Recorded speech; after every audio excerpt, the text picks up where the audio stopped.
Roman Diesel V here again with another edition of the Great White North Report. Going to be looking at something in my own backyard, the Ontario teachers' strikes, now for anyone who lives in Ontario and has kids, you know what a pain in the ass this is. And my kids, I have 3 kids in public school, 1 in high school. They're all taking a day off tomorrow because the teachers are still striking, and we're going to look at some of the reasons why they are. So this has been going on all February. There's been the elementary schools, they've taken 4 days off. This is just the newest one tomorrow. And all 4 of the largest education unions are planning to strike on Friday, resulting in a complete shutdown of the province's public education system. So this move by all the teachers' union marks a ratcheting up of the dispute between Premier Doug Ford's government and the 4 teachers' unions. Now, the plan for both provincial-wide and rotating strikes mean that every elementary school student in the public system stands to lose 4 days of school in a 2-week period this month. So it's really been a short month for the kids. And there is no sign that a deal is imminent for any of the 4 major unions. The Ontario secondary school teachers, they haven't bargained with the province or school board since mid-December. The Catholic school board held 1 day of talks, but no real progress. So those 950,000 kids at a school, that's for the elementary school. There's 500,000 Catholic school kids, and God knows how many high school kids. So basically what happened is the government wants to limit the wage increase to 1% annually, while the union wants a wage hike that meets the inflation rate. Now, it must be noted that Ontario teachers are among the best paid in the country. In the Greater Toronto area, for instance, top teachers can expect to get paid up to $96,000 a year. The average salary for a teacher in Ontario is $89,300 for elementary school and $92,900 for high school teachers. In contrast, most Ontario earns about $55,000 per year. Of course, I'm on the low end of the average then, because I sure as hell don't make $55,000 per year. So these teachers get paid more. I know the cost of living in Toronto is higher, so wages are probably higher there. But teachers do make good money. If you think about that, the teachers get $96,000 a year, and they're getting a 1% annual increase. That's $960 in that year as an increase. That's way more than I get. And I got my last increase was 2.5%, and I didn't even get $900. So when they're demanding more money, it's like, I don't think so. And who do you think's going to pay for their increases? The taxpayer, me, the middle guy. I'm going to have to pay their salaries at a time when I think the education system's gotten terrible in this country. So basically what the government wants to do is they want to limit the wage increase to 1% annually. Now the government also wants to change a rule that requires principals to choose from only the most senior teachers in the supply pool when hiring for long-term and permanent teaching jobs. Because I know that in the Ontario school system, it's luck of the draw. If you're in the right place at the right time, you're going to get hired permanently. A lot of supply teachers go years without really getting hired. It might take someone 5 years, while another person might take them only 2. The qualifications might not be the same. I know one friend of mine, scholarship to the States, that's how he got his university degree. Play hockey. After he was done playing hockey, he tried getting a job in the real world and decided to go back to teachers college. But he couldn't get into Ontario, so he went to Buffalo, got his teacher's degree there. And now I think he was a supply teacher for like a year and a half and got hired full time. While another friend of mine took her 5 years to get hired full time somewhere. Just a matter of being in the right place at the right time.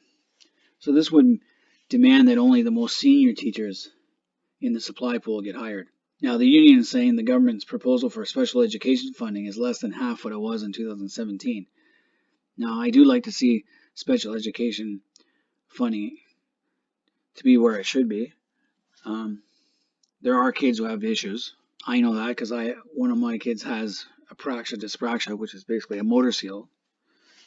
His motor skills are shot, but he's getting better with help. And the union wants enhancements to its benefits. It's not clear how big the ask is, but government officials hint that it's on the pricey side.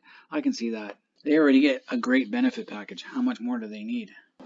So teachers are taking a lot of sick days, more than they were a decade ago.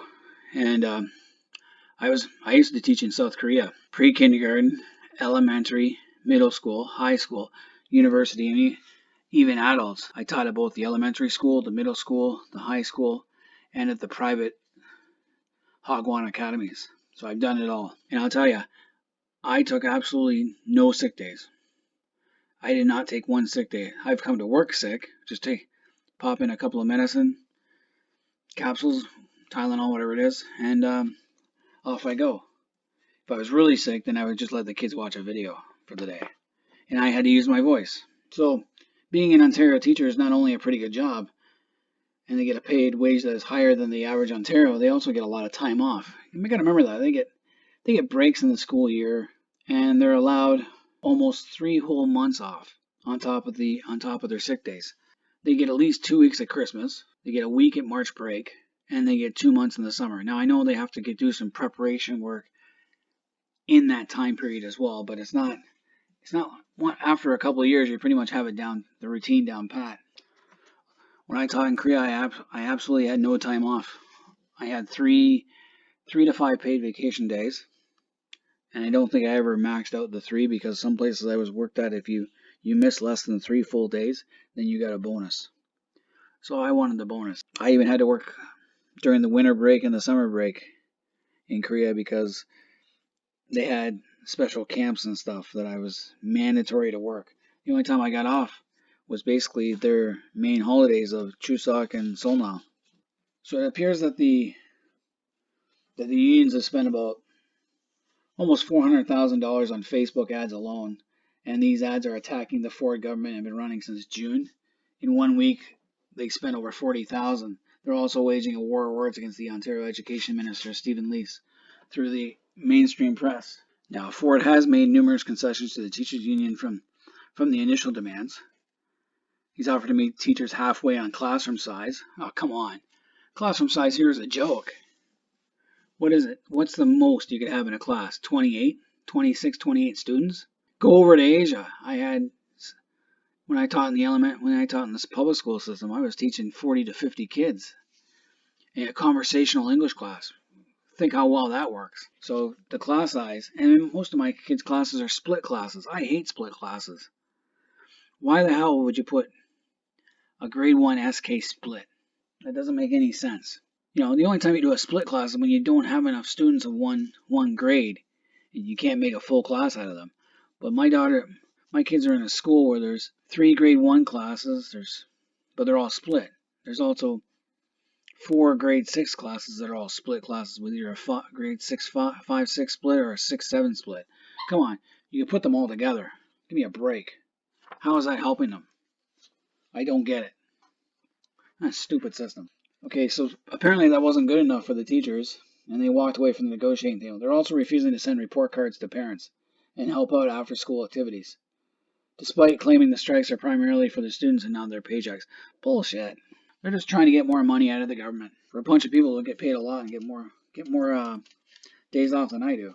Now teachers need to realize how great they have it. They have never been over in Asia. Hell, they get nice, comfy schools with all sorts of amenities.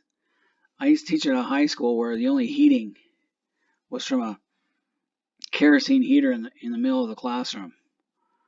Or another school in the countryside I went to had a coal stove.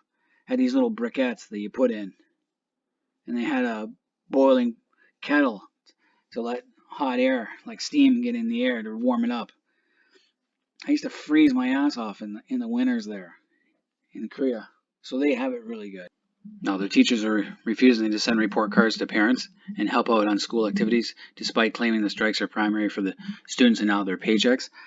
Who cares if they don't send the report cards? In elementary school, they don't fail kids. Kids don't fail, they get pushed along. What difference does that make if you get a report card or not? Another thing that created some tension with teachers' unions was the fact that if you're going to teach mathematics to a new generation of students, then you should probably have to prove that you have some basic ability to do so. And that's not an unreasonable request, no. Despite EQAO tests showing all-time lows, the unions were upset that teachers had to score at least a 70% in a math test. Well, if you're going to teach math, you better know what you're doing. The biggest problem is that the decade of a Liberal government, Ontario's debt stands at $350 billion, and it's one of the highest subnational debts in the world. Due to this, the Ford government is trying to cut back public sector salaries, slowing down the rate at which teachers are paid. Teachers in Ontario also have what many experts consider to be a great pension package. Yeah, I quite agree. They get paid a lot. They have excellent benefits. Now, what I like is the fact that The provincial government is offering parents $60 a day per kid during the strike. For every strike day, those parents who have younger kids, they're getting money to help put their kids through day camps or daycares or babysitters. $60 seems like a lot of money. I have 3 kids under the age of 12, so I think I made $180 the first strike day, and then it went down to 50 the second time. So I got $150 the second time we did it, and that helps pay for the cost of a babysitter. And that it is a good thing for parents who don't have enough money to get a babysitter and still work during the day. So I think that's a positive thing. They want to pay me for it? Sure, go for it. So all in all, I like to see the teachers go back with a 1% increase. They'll probably get a little bit more, not as much as they want. They'll meet in the middle, and our taxes will go up as a result. Anyway, for those of you who have kids in Ontario and the teachers are on strike, let me know what you guys think. I'd like to hear back from you. Till next time, Romain de Sylvie, I'm out of here.